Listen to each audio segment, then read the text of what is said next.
Good afternoon, everyone. Welcome and thank you for joining. I'm Cassandra Williamson-Hopp, the Conference Editor of Benefits Canada. As chronic conditions affect more than 50% of the workforce, and these numbers are on the rise, how is the coronavirus impacting those who are already suffering, and how can employers help? With many plan members forced out of their normal routines, they need more support now than ever to understand and manage their conditions.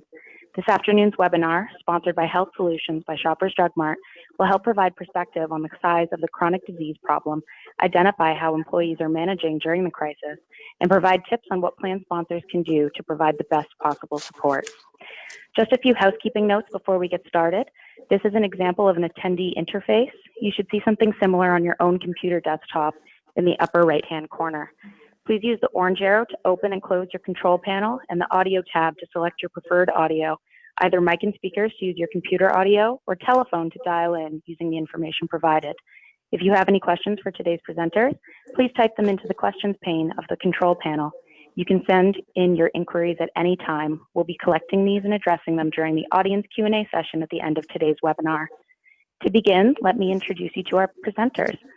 Moderating today's digital event will be Mark Rolnick, Vice President of Health Solutions by Shoppers Drug Mart, and he'll be in discussion with Marie-Josée LeBlanc, partner at Mercer, Vanessa Churchill, registered nurse at the Specialty Health Network, and Ryan Weiss, Vice President of Group Customer Product and Experience at Canada Life.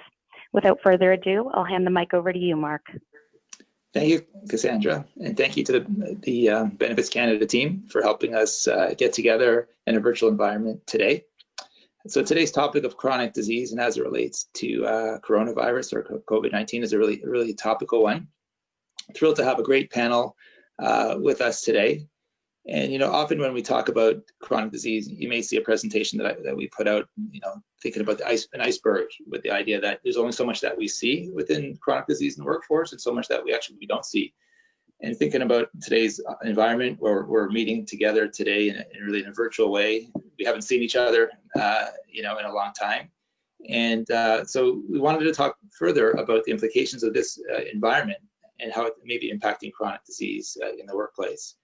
When we think about chronic disease, we think about things like diabetes, which may affect up to about a third of Canadians, between pre-diabetes and diabetes, up to a third of Canadians, cardiovascular disease up to about 25%, mental health up to 50% of Canadians will be impacted by mental health at some point over their careers.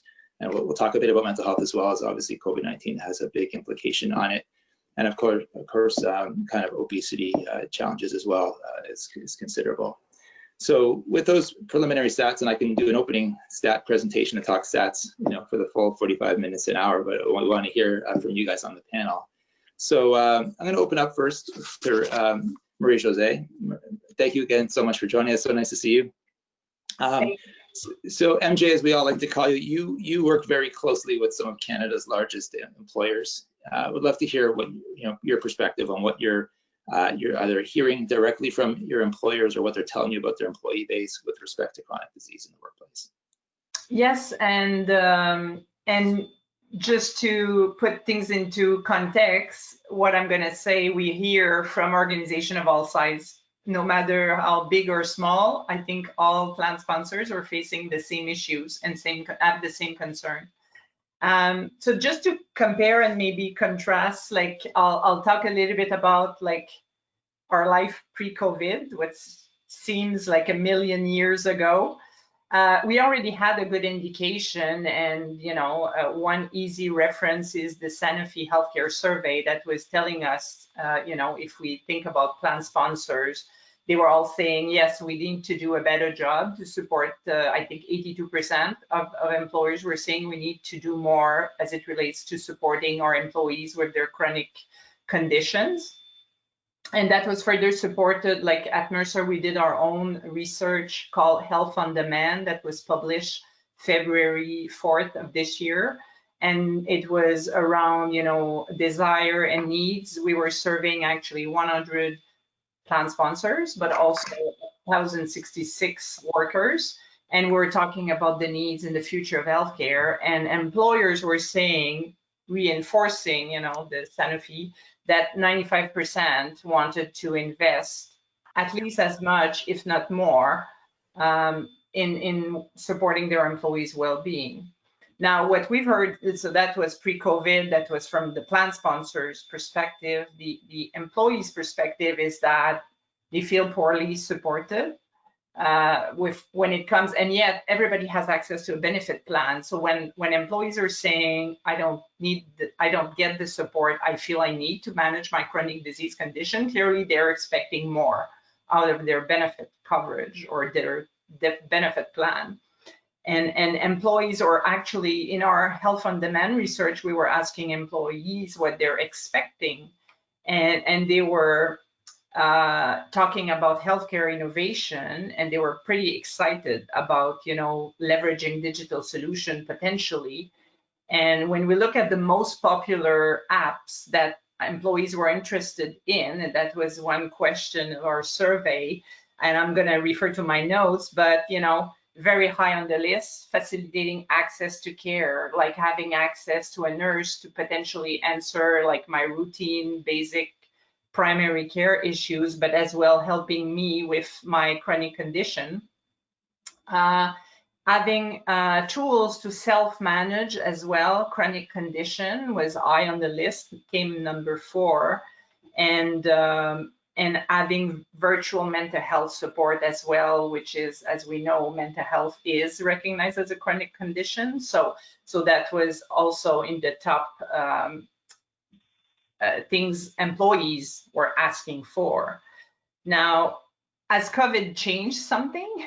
The obvious answer is yes. I think it's accelerating everything really fast and furious. Employers are really not just thinking about improving employees' well-being, but also putting those wishes into actions. And we're regularly surveying employers on our website, on our special COVID-19 page. And one question asked was related to what specifically are you doing? And 36% of employers were saying we're currently implementing virtual care. So giving access to, whether it's nurses or a physician. 36%, so equally important, was the stress and anxiety support. So, implementing a solution to provide, CBT support for stress, anxiety. So it's really happening. So it's not only something we are hearing, it's something we're witnessing happening. And I think before, maybe if I just may summarize this, there were concerns, there were things we were hearing from employers about, well, I know I need to do that, but I don't think my population is ready, like the technology, not everybody, it's not, I don't only have office employees, I have blue collar type of employees. Right. And so readiness to technology. So that also was an interesting finding from our research. Like our research was indicating 39% of the Canadian workers were like in the sign me up category, already very interested, eager to use digital solution as it relates to health, their health management. And another 40% were saying, get me comfortable before. So with COVID, again, we expect that this 40% is now pretty much comfortable with technology, had to, So we're now to 80% of the workforce that is really eager to use digital health. We cannot hear you. You're on mute, I think, Mark.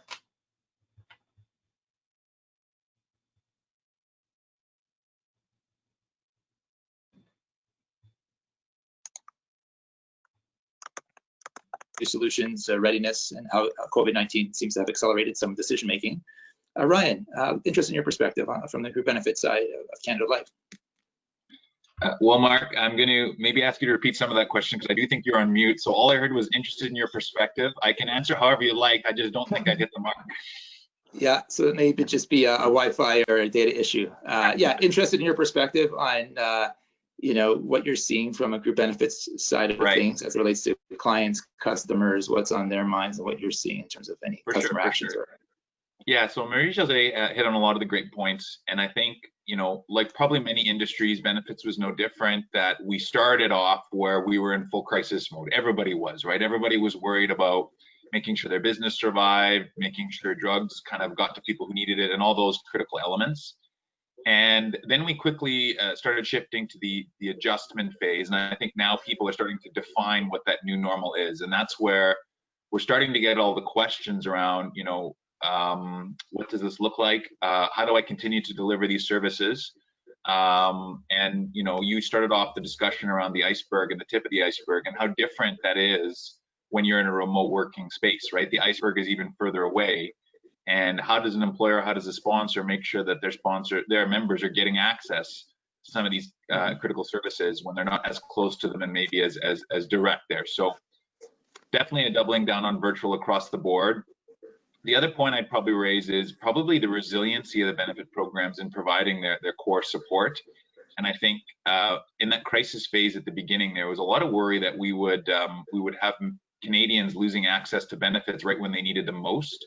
And what's been incredibly positive is seeing, you know, employers across the board, even when they're doing temporary layoffs, to continue to make sure the benefits are happening and going. And actually, it's been a critical support for our whole healthcare system, that three pillars, to see the benefit space continuing here. So it's just a reminder to all of us as we work in that space that from solving chronic disease to all others, this continues to play a very critical role in this time of crisis. Mm-hmm. Thanks, Ryan, for sharing that. And, you know, it's interesting how, you know, on one hand, the benefits plan is such a basic part of what an employee gets as part of their, you know, their overall, whether it's compensation or security from a health perspective. But it's your point, it's times like this where, you know, it becomes that much more important and you realize how important it really is. So thanks for that. So, well, many, I'm sure in the audience know Ryan and Marie-Josée from their work in the benefits community as leaders in their organizations. Vanessa, you may be a new face to some in the audience. So Vanessa leads is a nursing manager who leads two of our programs from a virtual care perspective and a health coaching perspective. So Vanessa, welcome to the panel. We've heard, you know, from both the consulting perspective and from an insurer perspective. You and your team really work on the front lines. You're you know, caring for patients that are calling as related to whether it's a more acute virtual care related need. You're supporting them in from a diabetes, you know, obesity, hypertension perspective on the coaching side. We'd love for you to give out some flavors of the conversations, the needs and concerns that you're hearing right from, you know, plan members who are engaging in services like these virtual services that Marie-Josée and Ryan have just spoken about. Absolutely. Yes, thanks, Mark. So I'll start with virtual care. The virtual care program offers easy access to nurses, dietitians, and pharmacists who provide guidance and recommendations for members experiencing acute care issues. This service is meant to augment care provided by a member's family physician. We've had a lot of positive feedback, especially during this time, from members using the service, because as we know, during the pandemic, it has become even more difficult to see a physician within a timely manner. So during the recent months, our requests to chat with a practitioner have not necessarily been coronavirus related or specific, but members do mention coronavirus, which makes us realize how much anxiety is within the general population. And so we hope to answer any questions they might have and stay up to date on any of the provincial guidelines so that we can provide resources as needed to the members. And then we also have the health coaching program. So in the health coaching program, we offer support for behavior change through problem solving and goal setting. We focus on behaviors that members identify are important to change and implement tiny habits and build on them to modify the behavior over time. So during the pandemic, we've seen obviously stress increase, and this changes the routine of daily life for all of our members, and it has affected their progress towards some of their goals. And so we have been able to support them and focus on rebuilding routines to continue to meet members' goals. And so I have a few examples for us. We have a member who is a working mother in her late 30s with a history of hypertension and a goal to lose 30 pounds in preparation for her second pregnancy. She's working from home now with a 2-year-old and needs to manage work and childcare, which is a common scenario across Canada right now. These changes have been distracting and stressful, and she has found that she is eating later and snacking more during the day. So we've celebrated small successes during the difficult time by acknowledging that despite not losing weight because of the increased snacking, she didn't gain any weight. And so to support her, we've worked on mindfulness, took focus off weight loss, and focused on eating before 6 p.m. And after a couple weeks with this, we slowly added back in healthier routines that she had before the pandemic, which would contribute to further weight loss. So things are going well there. And then we have another member with diabetes, originally enrolled in the program with stable blood sugars and was going to be working on exercise by going to the gym. During the pandemic, the switch to working from home changed his routine, and he struggled with snacking during the day and this disruption to his exercise routine. So he was finding it difficult to be motivated to exercise, and his blood sugars were creeping up. We worked on providing structure by setting up a new routine and focused on things within his control. He started with getting up and getting ready for work in the morning as he usually would. And we started walking before work a couple times a week to get into a new routine and focus on aspects within his life that he could control. And as he was successful with this, he started walking every day, and he appreciated more and more how he felt. And so we continue to build on that with increased exercise. And so overall, the members have mentioned how useful they have found the sessions during the pandemic, because talking to someone that they trust outside of their personal circle of family and friends about the new stressors in their lives, and then figuring out how to build a new routine has helped manage a lot of anxiety and stress associated with these changes. Mm-hmm. Well, thanks, Vanessa. Really helpful to hear, really from the front lines, the types of questions and how, and there's a lot of work in the literature around chronic disease, whether it's diabetes, hypertension, and implications of mental health related comorbidities.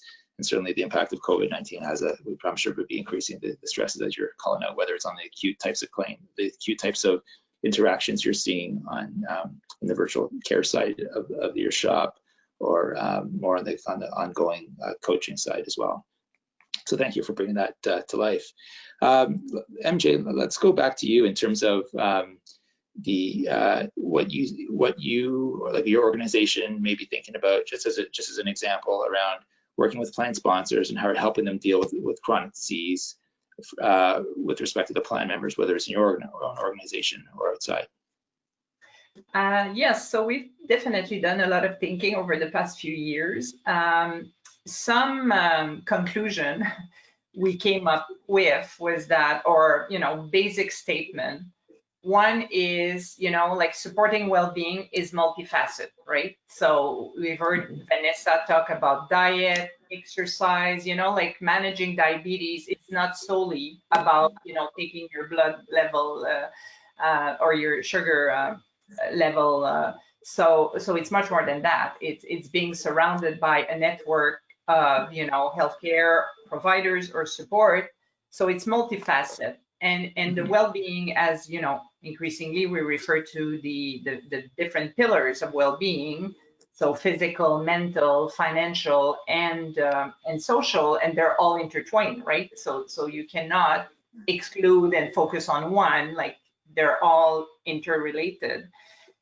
Having said that, those are basic, very basic, nothing rocket science here, but what our clients have shared with us is that they struggle because, it's tough to find all those solutions and put them together and yet, provide a good employee or superior good employee experience. So we've basically worked on that, took that away, and work on building a solution that we launched to market last year called Mercer 365, which is a web portal. But it is, we basically pulled about 20 different well-being solutions and growing, like we have a vision of what the next the next iteration will be, but 20 different solutions, partnered with 14, 15 different vendors. And with the goal that was to make the life of our clients easier, because, rather than contracting individually with all of those, we're providing them one-stop access. But also, if we look at it from a patient point of view, it's also giving them access 24/7 from, and one thing we found out with COVID and the business case for delivering digitally some solution, obviously, is that some organizations were doing extremely well in supporting their employees' well-being, but everything was based on the assumption that people show up to the office each and every single day. So when you have a gym on site, when you have classes, everything falls apart when something like COVID arrives. So giving access 24/7, from any device, in the convenience of your own, to very fundamental pieces in, that comprise, really what it means to support employees' well-being. So for us, facilitating access, so having a virtual care solution with shoppers, like the virtual care solution, was fundamental. But on top of that, assessment tools so that people can know exactly what their risk factors are. And then on top of that, linking them directly to the solution, because a lot of assessment tool ends there and recommend action plans. But if you want to keep the engagement going, you need to provide them with the solution real time, so that they don't have to leave the environment. It's still there, and they can work on their stress, manage a chronic disease condition, improve their sleep, so all this, and that's what basically Mercer 365 is all about. So making it easier to provide that network of or vendors, or network, or that creating virtually that network of support for people dealing with any type of chronic disease. Right. Gotcha. Thank you, Marie-Josée. So Ryan, it's interesting when you think about the group benefit space. There's parts of it that's known to be, in my time in the group benefits area, is always a very stable, typical stable business. I can tell you on the pharmacy claim side, it's when we think about coronavirus, COVID-19, we're seeing certain interesting patterns develop within our claims. As an example, mental health claims are really increased in terms of units and prescriptions, etc. Most of the other chronic diseases, diabetes, cardiovascular, tend to be pretty stable. But I know in the overall group benefit space, given the certain closures in certain industries, it has impacted group benefits, and whether it's from a Canada Life perspective or the overall insurance industry has responded. So I'm interested in if you can comment a bit about what you've seen from a claims perspective, whether it's in chronic disease or more broadly from a group benefits, and how you as an organization and maybe others have responded as well. Yeah, absolutely. I think it's been quite an unprecedented few months, is an understatement, and it's going to be one for the record books. We have this joke that we have a lot of actuaries in our organization, as many of the organizations probably listening today do, and every rule book and every table was thrown out the window in that month, because all the assumptions on claiming patterns totally went upside down. So to give a little more color on that, certainly we've seen drastic drops in claiming volumes on the health, dental, drug side across the board. But as you noted, a little bit more, much more resiliency, I should say, on the drug side, quite naturally. Dentist office, we're a bit challenged, no surprise there. And then on the other sort of paramedical side, it's been quite interesting to see, the quick innovation that's happened in delivering so many services virtually, right? And the colleges and all the professional bodies around them helping to define what that looks like, set standards around that, and all the insurers really quite quickly coming up to recognize that, communicate that out to members. So probably, if I'm honest, where we thought we would have bigger drop-offs on something that traditionally had relied on people coming into an office or some sort of a location to be worked on in a hands-on fashion, we have not seen that as much. So that's been a big deal there, and I think it's quite well known. A lot of the industry and came together to make sure we could make some adjustments, provide some premium credits, some relief to people. So that's all happened there to recognize that as well. I would say, you know, the interesting piece specific to chronic disease, and I think this is these two coalescing factors, and Vanessa talked about it a little bit. What's going to come out of this is two major things. We know, you know, the concept of coaching and nudging and helping people along provides good results. That's probably one that's been known for a while. But this whole concept of virtual delivery, bigger than ever, and it's not a bold statement to say that's not going to go away. So people expect now, you know, hey, I can get access to this whenever, I can get access to it and get it paid through my benefits program. I don't want to give that up. And I think, you know, that's where the solutions, and some of them that you guys have been providing through health coaching, show a lot of promise, because it kind of hits on both of those two things. That it's really exciting to see we can deliver so many of these things virtually and still tackle some of the chronic disease issues that are facing us. Mm-hmm. Thanks, Ryan. Yeah, it's your point that there's been some really good evidence about the value of some of the, you know, remote type solutions, whether it's on the health coaching in particular. And it'll be very interesting. We'll be closely tracking, you know, remote physio and chiro and all these types of things that are emerging. But super interesting to see the innovation that's happening there as well.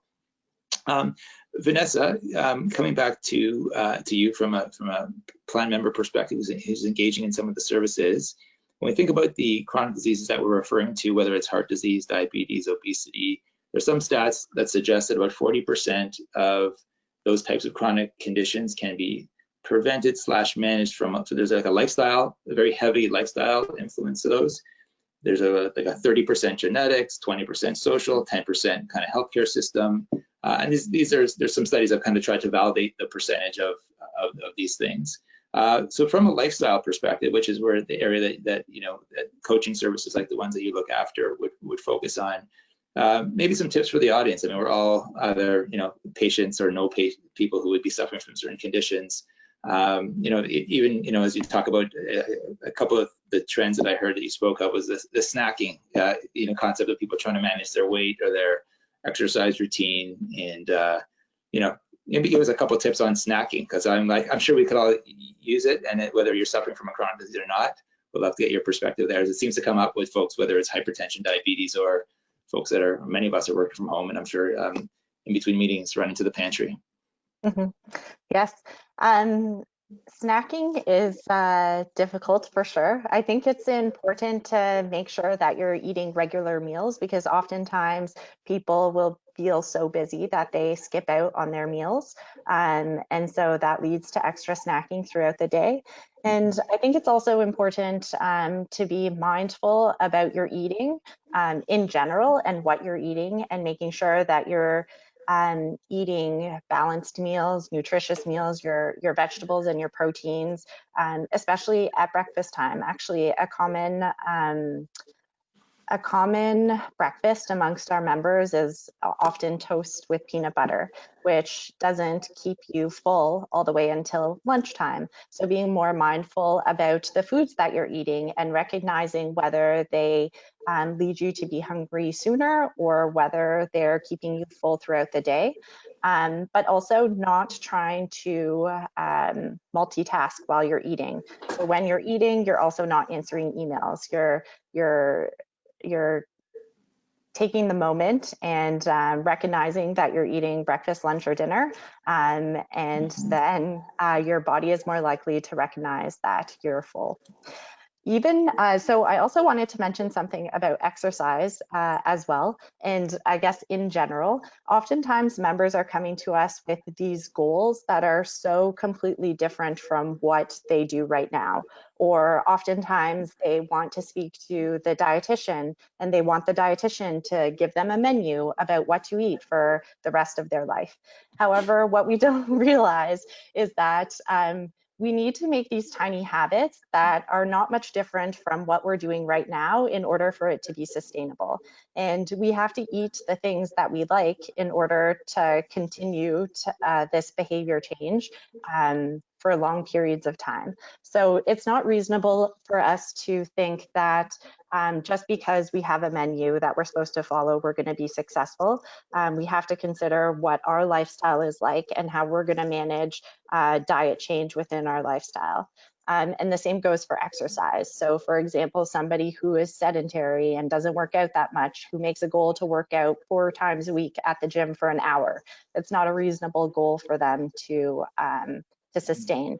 And so we start off in smaller steps. Maybe they'll go to the gym once per week for a half an hour, or even perhaps we won't start with the gym at all. Perhaps in the morning when they go to work, they're going to climb up the flight of stairs on their way to work. So then it becomes much smaller, and we celebrate the successes more often, and then there's more confidence there to continue with the behavior change. Mm-hmm. Thanks, Vanessa. I'm sure we've all taken some notes as you've described and can relate to a lot of the comments that you've just shared. MJ, let me come back to you for a comment you made, I think, up front around, some great evidence from the Sanofi survey about, the gaps in care, that what employees are looking for more support, whether it's for your own research or from Sanofi. It seems like we've also, from the data that you shared, that we've seen as across Canada, it seems like there's been a movement on virtual care solutions available in the market, and a lot of employers more than ever are starting to adopt those things, which are great. Are you starting to see some of the same interest in chronic condition management? So I think about virtual care, and interest in your perspective tends to be a little more on the acute nature of when you might need a physician support or some guidance from a nurse, a dietitian, a pharmacist. Whereas more, whether it's in the mental health side, diabetes management, cardiovascular, tends to be more ongoing chronic. Do you see, are we at the same level, or have as many employers, large or small, who brought in kind of virtual care, are we at the same level for those more chronic condition management, or is it still kind of early days there? And interested in your thoughts on where the future holds. I think there's still a long way to go before, and that has to do with how solutions are structured. I think after virtual care, the next area where we see a great uptick is really mental health.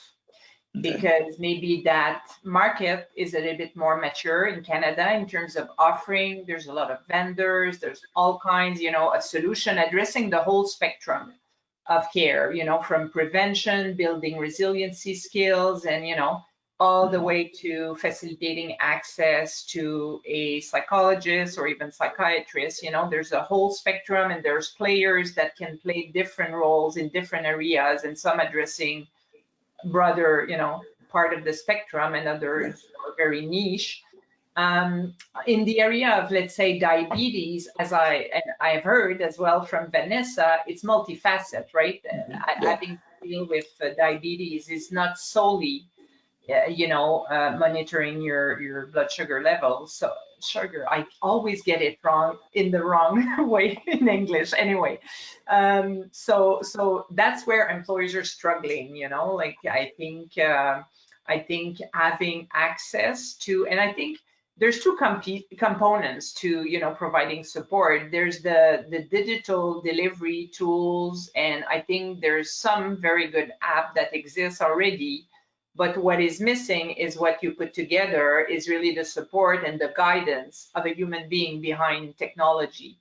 So I think the best results from any type of, support comes with, yes, the technology that is to facilitate, the access and everything, but we shouldn't underestimate the value of having like a coach.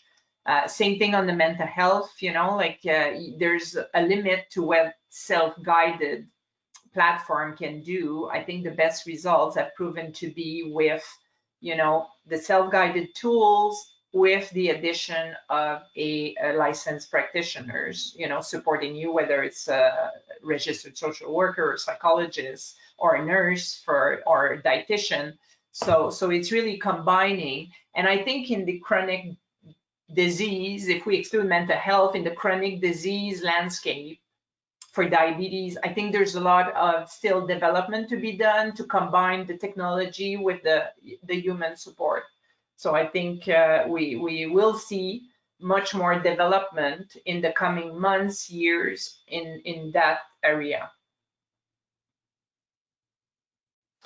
Thank you, MJ. Before I pass it to Ryan with a very similar question, actually, I just wanted to comment out because I think to echo your comments. I would certainly agree that we've seen, the best solutions in the market do have the interesting combination of technology with people behind it. It's interesting given COVID and the impact on mental health. Many may realize that Shoppers Drug Mart introduced a stress program for all Canadians with Silver Cloud, and while feedback has been incredible on it, actually over 90% satisfaction, lots of thousands and thousands of Canadians are using it.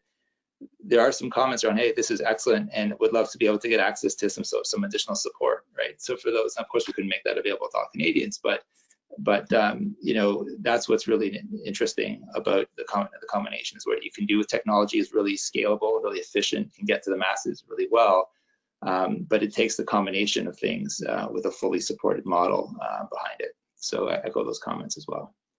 So Ryan, over to you. Interested in your perspective. You guys have been pretty forthright around working in the virtual care space as well, and interested in your take in terms of, so if virtual care is becoming more of a mainstream product, when a couple of years ago we would probably have a conversation around virtual care, and it was like, oh, we'll see how the market shakes out.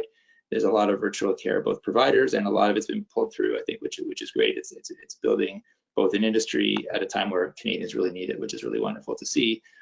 Interested in your take on, getting into the more chronic solution management, and where do you see, whether it's your own organization, or where do you see as kind of the market's next steps there?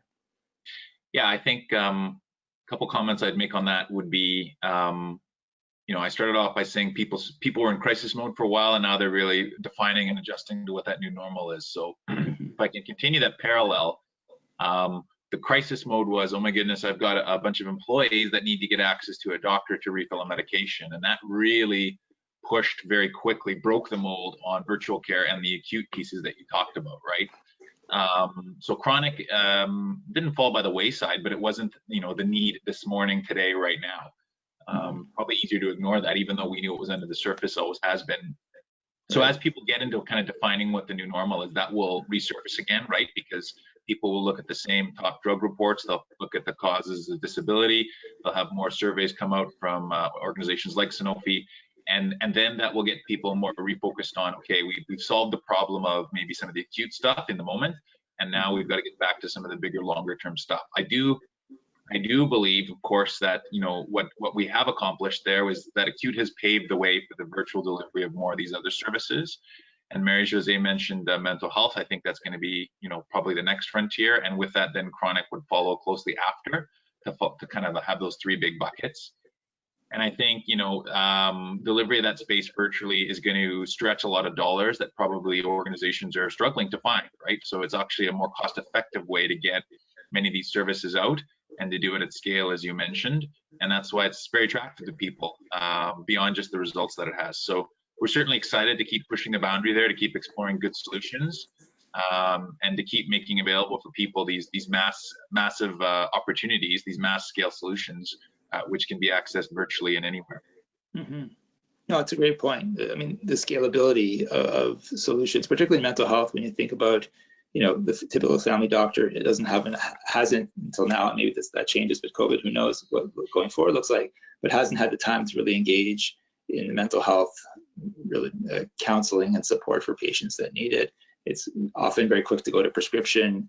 Where's the support kind of around it? And the lead times to get to psychologists or psychiatrists has been pretty significant. And as we know in the mental health space, actually, the three barriers are, access, stigma, and cost. So first, people don't actually get help because they're afraid to get help. And hopefully over the time, through campaigns like Bell Let's Talk, et cetera, the stigma is coming down. But once you get past that, if you want to get help and you want to go down the traditional route of face-to-face care, it's a long time to wait to get care. And even when you do, the cost can be pretty significant. So just breaking down your comments into some bite-sized pieces, is the scalability of solutions out there, like whether it's Silver Cloud or otherwise as examples, is a nice combination of technology and the healthcare professional, social worker, whatnot support behind it, which is really great. For sure. Yeah. So we have a few more minutes before we're going to open this up to the floor for questions. I don't know if the panelists have any questions for me in particular before I start. I have a couple more I can put towards you, but if there's any questions for me, I'm happy to address. going off the fly here. No? Okay, so outside of mental health, so we've talked more about mental health, specifically as potentially the next frontier beyond virtual care. Ryan, you mentioned specifically, you mentioned the disability area very briefly. I wanted to kind of poke on that a little bit, as when we think about situations that drive a lot of stress and anxiety, like COVID is right now, are we starting to see, and people have been asking me, we're not really, we have a wonderful suite of solutions, but we're not in the disability space. So I'm just interested in if we're starting to see, and whether from Ryan's perspective or MJ from your perspective, are you starting to see inklings of changes in disability claims as a result of some of the marketplace? Yeah, I can maybe start with an answer, and then Marie-Josée can certainly fill in any gaps. But I would say the short answer is no, Mark. But I'll qualify that. Disability claims are tightly linked to economic conditions, and so I would argue, much as we saw in 08-09 when disability incidents actually dropped, it did not mean there wasn't a problem there. It just meant people were very concerned about their own jobs and really wanted to, probably in some cases incorrectly, force themselves into work just to support that, right? So right. I think it is under the surface. I think there's no question that, as people realize this is that marathon and not a sprint, the anxiety will really start to creep up as childcare needs become acute. It's not just for the first few weeks, it could potentially be longer in many parts of the country. All of this will continue to escalate. So it's a lagging indicator. We have not seen that yet on the disability side, but we certainly have seen, through some of the more independent studies done across the Canadian landscape, how big a need it is. And as probably the economy stabilizes a little bit, we'll start to see that trickle into our disability claims. Mm-hmm. Interesting. Marie-Josée? Well, we start tracking disability statistics for some of our clients over the last maybe few weeks. We've seen an increase in number of STD open claims, let's say, but it's hard to tell, are they longer term claims or just COVID related, which are, maybe 14 days quarantine or unable to work or show up to work. So it's hard to tell. Definitely echo like Ryan's comment about, this is just the beginning. I think it's interesting to see one of their metrics we've been tracking is EFAP utilization. It actually went down the first month and started picking up again. So people were so, organization were responding, but individual were also in a respond react mode and not taking good care of themselves. Like the routine was off balance, like the kids home and the chaos of not knowing. So I mean, I'm not an expert, but everybody says that after major catastrophes, pandemic, there's the eco pandemic, which is the mental health claims and curve. So I think everybody needs to prepare for that. I think, when it's going to take a while before people go back to, and it's not going to even be normal. It's going to be what we increasingly define as the new normal. So, people have lost loved ones, but they haven't gone through the grievance process, the regular grievance process, So there are all kinds of things that have built up, and without a doubt, it's going to have an impact. So if you can, my advice to plan sponsors is really to start engaging employees and giving them access to tools to try to mitigate the impact of that now. Now is the time to act if we want to prevent disabilities that will incur 6 months from now. Mm-hmm. That's a good insight. I'm going to turn to questions from the audience now. So thank you for that, MJ. And I think there was a couple questions that have come through the chat room here. One I think is very specific to what you just talked about, which is that members are interested in digital health tools, about how would they use them, and that you understand that utilization is low. Any comments, MJ, whether it's from your experience on the Mercer 365 platform or otherwise? And Ryan, open to you feedback as well in terms of what's the key to get utilization up when it comes to digital health, because they're very scalable, which is excellent, but the value really comes from being able to drive utilization to it. So actually, why don't we start with you, Ryan, and then we can go back to MJ. Yeah, I think it's a very valid question, and I think it should be on the minds of everyone considering these solutions, because making them available is just one of the steps. Certainly, a lot of the work we've been doing at Canada Life revolves around unlocking the power of that data. So we have a whole bunch of data that would signal which people might be better candidates for looking at this, making sure the offers there for them. Nudging them, as Vanessa used that term before, through a number of digital means, making it very visible when they're using any of the member platforms that we have available to them. So I think it is not just the promotion in a traditional sense of we're going to email people, or we're going to put it in a booklet, or we're going to send them PDFs. I think we've got to target better people that probably do need the service, but either aren't aware of it or not motivated to go after it, and make very specific offers available to them, so that they really see value in it beyond just sort of that glossy brochure. Mm-hmm. That's helpful. Marie-Josée, anything to add to that? Yes, well, first of all, from just a consumer perspective, apparently on our smartphone, we have access to 300,000 health apps. So why are we not healthier? That's a good question to start with. And the average, another interesting statistics, the average lifetime of an app is 3 months. Like people, even if those who use and download all kinds of health apps, they use it for 3 months and then it's down. So obviously we need to rethink the model. One thing, and it's out of our survey as well, the Health on Demand, and that's an important message for our organization, is 48% of employees say they have greater confidence if the recommendation to use a tool or a solution comes from their employer. So they kind of rely and expect, their employers to do that triage of what are the good apps and the good, solution to use. So that's one interesting finding. The other interesting finding is that they expect that from employers. So sorry, Ryan, but when we're asking in our survey, who should the app be, who should promote those solutions, like insurers were a little bit behind the employer. They were saying the government first, because employees wanted to access to care, and then the employer, my company, should be pushing those solutions to me more so than my insurer. Now, even if you give access, as Ryan said, just giving access doesn't solve the issue. It needs to be supported by a thorough or well thought of, wellness strategy, and we constantly need to have engagement, like employee engagement in mind, to change and to start seeing change in behaviors, right? And then so it's mixing, yes, the app, but also communication. And ideally, and increasingly in our world, we're talking about communicating at moments that matter. It's one thing to maybe make available a solution to deal with chronic disease, but if I'm diagnosed with, or pre-diabetes stage 2 years from now, I will never remember that 2 years ago my employer had that fancy brochure and promoted the tool. So I need to be reminded at moments that matter. So that's the challenge of catching people at the right time.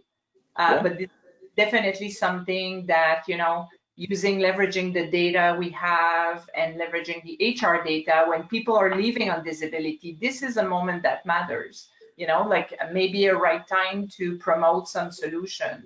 So those are the things that strategically employers need to do to really, rather than spending their time on finding the right app and finding the right vendors, like it's spending their time on how do we engage employees. Yeah, no, it's a great comment around, thinking about the right question is how do we engage employees in the right way? And, whether it's through an employer program specifically, or, we're as an organization openly, we're also thinking through what's the role of pharmacy. A lot of patients, plan members / patients with chronic diseases are taking medications. Many of them, for example, would be customers of ours. So like, Ryan, imagine a customer of yours has our health coaching program, and they offer it up to their employees. but someone who's suffering from diabetes or hypertension, they may not remember, right? Yeah. But if they imagine if they went to the pharmacy, and at the pharmacy we understood that was a Canada Life customer. Also, we knew it had some information to support, just like we do with the drug plan, kind of helping members navigate to the drug plan, that they actually have support for their chronic disease. I think we're looking at how, as just very openly, how healthcare professionals can support, and whether it's pharmacy or others. I mean, it's within our bandwidth on pharmacy is how do we support plan members in different ways, and if there's ways that we can kind of connect our systems from a data perspective in some new ways, I think we can really look to drive awareness and engagement in ways that we probably haven't been able to before. Yeah. Let me see if there's another question here. Let's talk about return to work. So this is an interesting one. I think many organizations right now, as Canada and many countries are starting to think about reopening. What does reopening look like? Never thought we'd actually talk about reopening a country, but as things get broader, and here in Ontario now we're talking about opening up parks, which I'm sure has people concerned. But when it comes to getting back to work, interested in and maybe Ryan, I'll put this to you first. If you guys are thinking about return to work, you're a big organization, heavily in some Ontario, some in Winnipeg. Return to work with chronic disease, does that come up in conversations, or how do you support people coming back to work, specifically with chronic disease, who may be more at risk of COVID, as an example? I'm not sure that's come up in your discussion. It's starting to with our central office. Yeah, it has. So I think the safe answer is it's going to probably vary by every organization. It's going to vary by your ability to come into the office and your need to do that. I think probably both your organization and mine, Mark, has the luxury, if I can use that term, of being a little bit more lenient on individuals who have some concerns in staying home, and not every organization has that. So every organization will have to look at it on their own. But I think, providing these supports that we've talked about and making them available is probably one of the best things we can do to help support people en masse, and making them continue to available the resources that are available, that they have at their disposal from their employer plan. We certainly have been talking about, a very slow and staggered and flexible return to work. And I imagine that's going to be consistent with a lot of organizations that have the ability to do so. Mm-hmm. Very good. And MJ, a question for you with respect to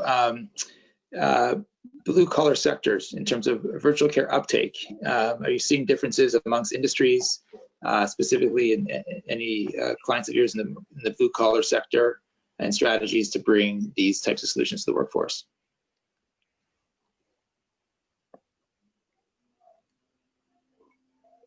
Okay, first I'll unmute. Before I answer your question, Mark, I just want to add to what Ryan said in terms of one key consideration, the return to work with people dealing with chronic disease, as they're potentially more at risk, for COVID-19, is the accommodation policies. And that's something we've started working on with some organization, really what's going to be, deemed, because increasingly we're talking about, safe at work with the mask, with everything, like the PPE, but also safe to work. So thinking about the whole, like leaving the house, the commute, and all the risks related to going back to the workplace.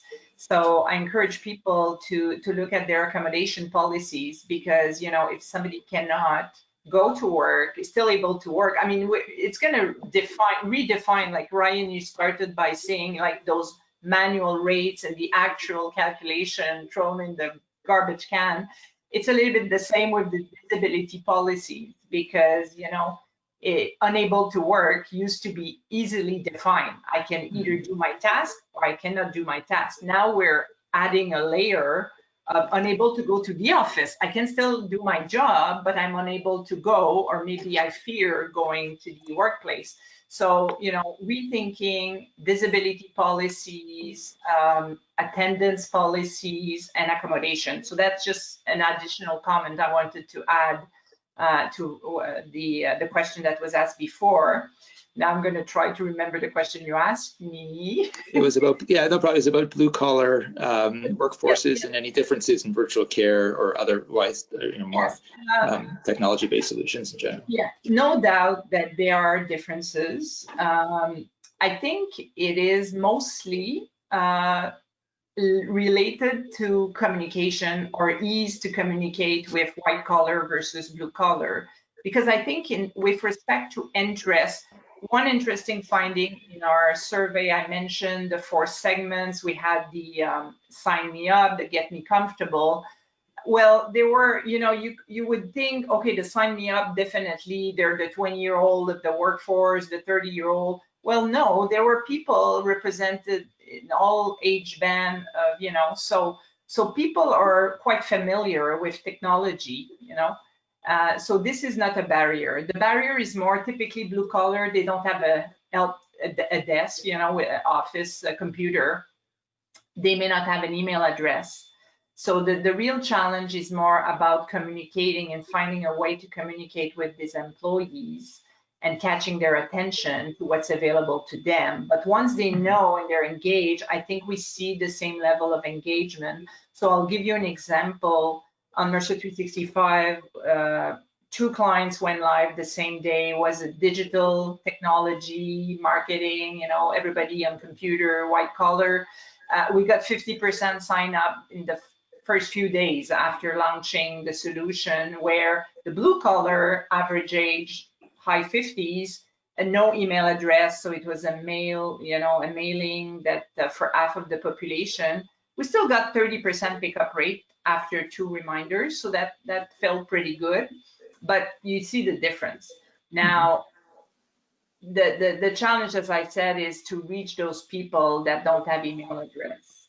But there are creative ways now where you can do a mass mailing with a QR and facilitate, the access. Because I think all people, blue collar, white collar, are familiar or comfortable with technology nowadays. Yeah, no, that's fair. So thanks, MJ. So we're just about to wrap. So first of all, thank you, Ryan, Vanessa, Mary Jose, for joining us today. I'm going to pass it to Cassandra just a moment. I think it's a great opportunity for us to talk, to share some thoughts. So I hope the audience who we couldn't interact with like the way we normally would like to was able to get some learnings and perspective out of this. And certainly we appreciate the thoughtful questions that were put forward as well. I think, a few of the comments that really resonated with me were around times of changing. This is now, it's good to have, alternative healthcare, more virtual oriented solutions to support the health of plan members, whether it's on more acute, chronic, with more specific coaching support. So we're certainly grateful for to be able to have a portfolio of products to work with organizations across the country to support. There's been a lot of adoption, both with solutions that we have and across the solutions in the marketplace, which is nice to see Canadians having that kind of access in a time of real need. It's my hope that when COVID-19 passes, and hopefully it passes shortly and we get back to what normal hopefully will look like, and we'll all be grateful for it, that these solutions, become part of the kind of the fabric of the benefit plans, as we hope they will be. And with that, again, thank you, panelists. Really appreciate your time. Vanessa, again, thank you for sharing with us the really the front lines and what our plan, we're all working hard for as the plan members get great access to care, and to be able to provide those examples was really helpful. And now I'll pass it back to Cassandra for closing. So thank you, everyone. Thank you. Oh, great. Thank you all for such an incredibly informative webinar. And I'd like to thank our presenters once more. So Mark Rolnick, Marie-Josée LeBlanc, Vanessa Churchill, and Ryan Weiss for sharing their afternoons with us today. And I'd also like to thank our sponsor, Health Solutions by Shoppers Drug Mart, for their support and hard work leading up to today's digital event. And thank you to everyone for tuning in. When you exit today's webinar, you'll be prompted to answer a survey. We'd appreciate if you took the time to provide your honest feedback, as this is integral to the planning of future webcasts. Have a lovely evening and weekend, everyone. Stay safe and look after yourselves and your loved ones. Thank you. Thanks.